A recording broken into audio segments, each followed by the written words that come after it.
Hello, this is Alejandro Bratti and William Ailey from Unlock Clarity, and welcome to Spanglish World Networks on Singo TV channel 250. Please remember to download both the Singo TV app on the respective app stores on iOS and Android. While you download, make sure to rate and leave a comment. The app is free and is available in Google Chromecast, Amazon Fire, Roku, and all smart TVs. Today, we decided with William and with all of you to do a topic that maybe sometimes is very controversial or it's something that not everyone wants to talk about. There are some places that I have heard about it in the past, but not really too much. And there is a lot of misunderstanding and misconceptions, so we decided to do a series of uh, of programs. We're going to say we think maybe three, maybe four. I don't know exactly how many at the end is going to develop on this topic, but it's about embracing authentic masculinity.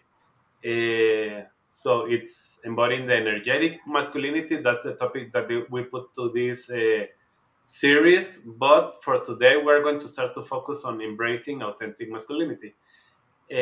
So let's start to enter to the topic. William, I hope that if anybody is connected and you have any questions in the process, or even you start to hear this program later and you have some questions, just put it because we are going to start to talk about this topic in several weeks. So maybe some of the questions that you have, we can answer them in this program or in later programs, and it's fine with us.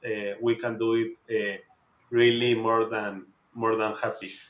So there is a lot of misconceptions and even society pressures about this surrounding masculinity. So William, let's start with the most important thing. Like, okay, are we talking about gender here, or are we talking about energetic masculinity? What is the difference if we are talking about something different like this? What is the difference between one and the other, and why this is important for people to start to understand? For me, masculinity and my training and such, masculinity really has very little to do with gender.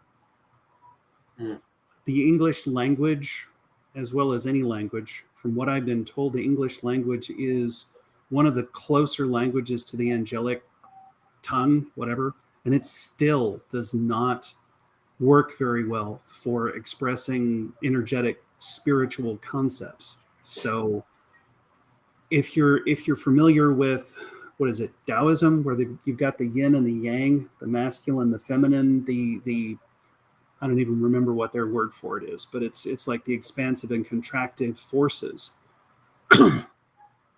And so that's where I come from in terms of masculinity, because muscle testing for me, my makeup is 60% feminine energy and 40% masculine energy. And my wife is the other way, 60% masculine and 40% feminine. So we complement each other. And yet it truly has nothing to do with gender and stereotypes and all the other stuff, because not only have I built my house and did most of the electrical work and yada yada, I like quilting. I know how to crochet, um, those kinds of things. So I do not fit into any stereotypes mm. whatsoever. So that's So, that's the thing, is this is energetic. and okay, we are talking about energetic. So that means that everyone has both in some degree. Yes. And And why it's important to know that and not fight against one or the other. balance. Um, when I was growing up, um, 50, 40 years ago, John Wayne was still a prominent actor in American movies. And from my perspective, he really stunted 2 to 3 generations of men here in America because anger was okay. Anything else, not so much. Mhm. And so, uh, yeah, I grew up with the concept of when building something, if at first you don't succeed, get a large hammer, break it to bits, and start over. Mm. I got tired of cleaning up the mess and starting over. So I had to get away from that quickly because I love to build. So, also, another thing to remember is coming up next after we finish this one is talking about energetic femininity for 3 or 4 weeks. So that's the balance once again, because we all of us have masculine and feminine sides. And depending upon our culture, like for me, growing up in the Ozarks with hillbillies and such, not necessarily rednecks, but hillbillies, that's this stuff isn't talked about. And that happens everywhere. At the end, for example, I am living in Mexico now, and I am from Guatemala, and we can connect both countries, and the majority of even the Latinos is there is a lot of machismo, if we say it in Spanish, that is like, okay, I am very male, and that's how you have to be, and you have to have your hat, and you have to have your guns or whatever. And your spurs and Exactly. And or for example, I was talking before this session with another in another program about the power of vulnerability, and that's specifically what we're going to focus today with the emotions. Uh, but something that I was talking with this person is he's a very an entrepreneur that is very successful. He has created several companies already,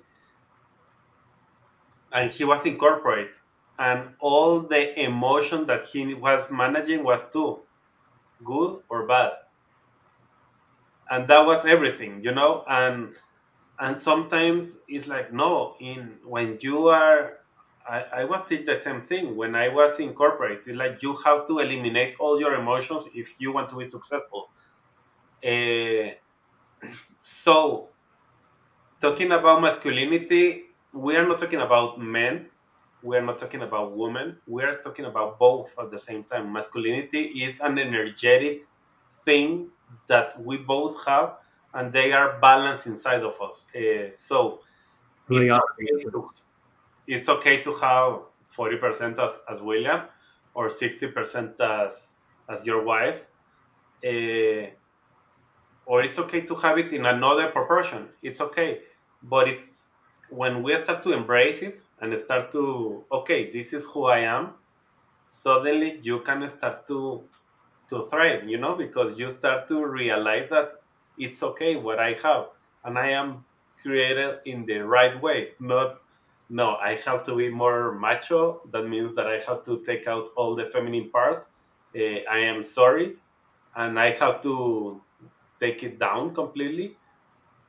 So I believe the topics are going to be very interesting for everyone that is listening to us in the following weeks, because we are going to be developing these topics that are something that nobody wants to talk about, or maybe very few, but we want to do it the best way possible.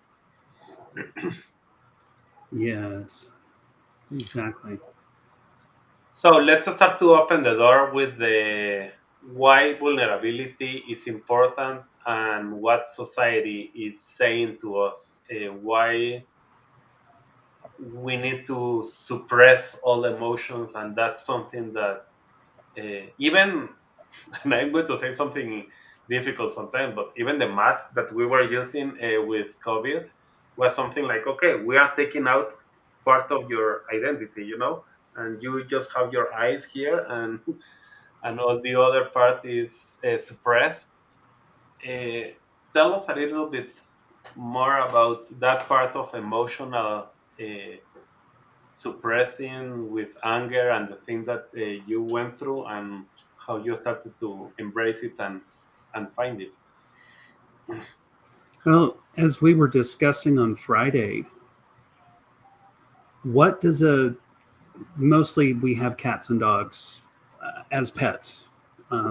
I know rabbits and all the other parts, but mostly it's cats and dogs. And so, what happens when a cat or a dog really trusts you and really likes you? They show you their stomach, they Mm, show you their underside, their most precious, protected part of themselves.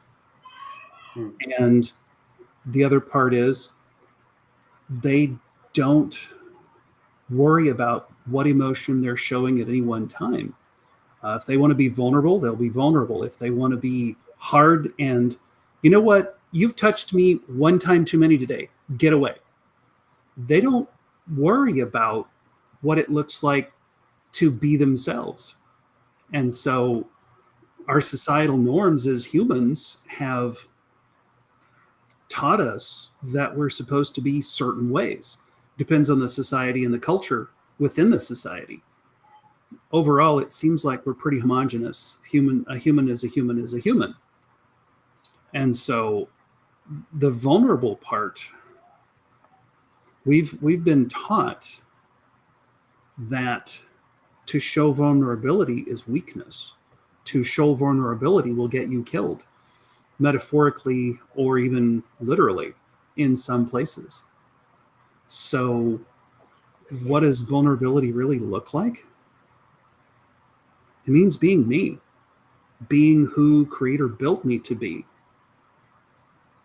whoever that is at the moment, because that changes from minute to minute, day to day.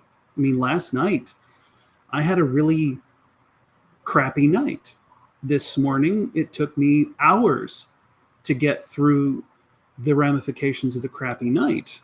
And right now I'm doing okay. When we get done with the show, I'll probably slow down and whatever you want to, whatever happens is whatever happens. But it's like being willing to talk about these kinds of subjects is being vulnerable, opening ourselves up to attack from people who might not really process the full ramifications of what we're talking about.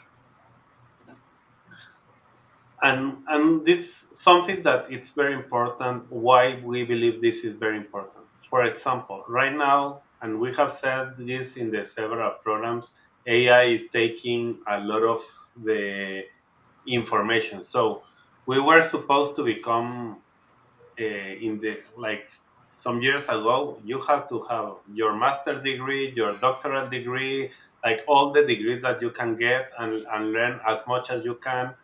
But suddenly, if you take out all your emotions, suddenly you are fighting against supercomputers that knows everything already in 1 second. So this is very important because the other day I was talking with a friend that she was using learning to use AI for her speeches, and she was like creating and creating a lot of things about her speeches and didn't work. And she was like, I don't like the speeches that this uh, chat gpt is creating. I am not sure, something is wrong here. At the end, she decided to write it by herself, and she wrote everything.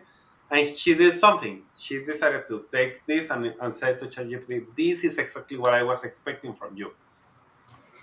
And the answer from ChatGPT was, "Oh, I am sorry, but I am not emotional. I can use emotions." And that's our superpower. And that's exactly what we have been being suppressed. Our superpower as humans. Yes. So, what happens if we start to embrace our emotions and not start to put the tag of this is a good emotion, this is a bad emotion? I have to enjoy this one because I have to make more of this and less of this because these are affecting me. It's not, I am not saying that being angry is bad or good. Maybe that feeling is something that is going to help you, but if you embrace it and it's like, okay, being angry at this moment is something that I have to feel, start to hear, and start to go through. And yeah. An important part is their feelings. They can't kill us, they can't kill anyone else unless we act on them. And in order to let them go, we have to feel them fully. So that's a thing I have to remember as someone who turned off my emotions and my tear ducts at the age of 12. They're emotions. They can't do anything to me. It's just like ghosts. They can only hurt me if I let them. So we are talking about two different, well, the same topic, but at the end it's like vulnerability. The Yes. only way to connect with another human is being vulnerable. If we want to show ourselves as superhumans, suddenly we are there is nothing that we can relate with the other person, and it's like, okay, maybe I want to aspire to be like that person, but not really inspire to become like him.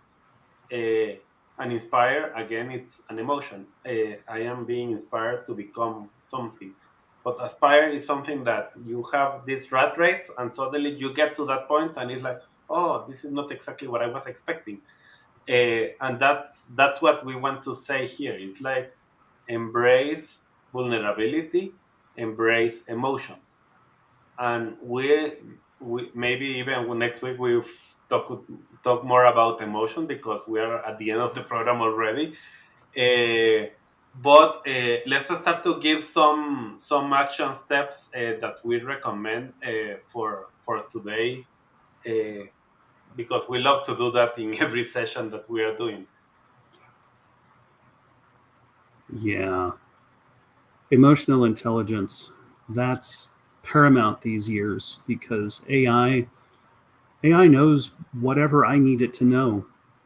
And like you just pointed out, emotional intelligence, um, that's not a thing right now. The graphics processor units can't compute emotions yet, if ever. So the next one, that in order for you to start to realize what is what we are talking and why we are saying that vulnerability has some power, is start to embrace vulnerability with your relationships, and start with the people that you love and that you feel that you trust, and start to be authentic with them. Like, okay, I didn't tell you about this thing of me. Maybe it's a big thing, or maybe it's a little thing. It doesn't matter. Start with the little ones, saying like, okay, I want to tell you that I like this or I don't like this, even when I have been showing myself this area, and start to experience what an authentic connection is, and how your connection start to happen. And those wonderful societal norms. Number three, how do we challenge and redefine them? I mean, uh, the stereotypes, the expectations surrounding the concept of masculinity. I mean, this whole thing around our actions, our conversations, we don't talk about these things because it's not supposedly not appropriate. Mm. There is another one that, especially when we are talking about masculinity, sometimes these macho men that I was talking about, that we don't use, and it's self compassion. Is start to be kind with yourself, start to take care of yourself. uh, what is happening inside of you, what is happening with you.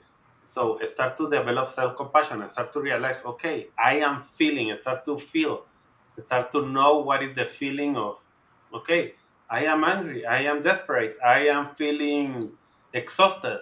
Whatever that you're feeling, start to feel it. Maybe you have only 5 words because you are not being very common and connected with your emotions.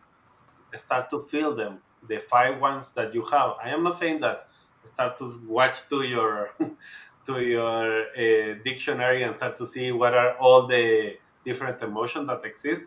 It doesn't matter. Start with the ones that you know and start to feel them. Not only see that they are there but you are ignoring them, but start to feel them. And work on inspiring others and just share your experiences and insights with trusted people and encourage them to be authentic as well. So thank you very much for allowing us for being here with you and to be sharing our hearts on this area, because really I believe this is very much needed, and that's why we had this conversation with William. We need to talk about this even when it's something that is difficult sometimes to understand. We hope to have you here every week in the next weeks, because we are going to be developing masculine and feminine sides to understand it much better. And if you have any questions, just let us know. This show can also be heard on Spanglish Radio Network. Please check out spanglishworld.ca for all the news and programming. The Spanglish World, watch it, hear it, read it, download it, and leave it. Thank you, William, and all. See you next time. Bye.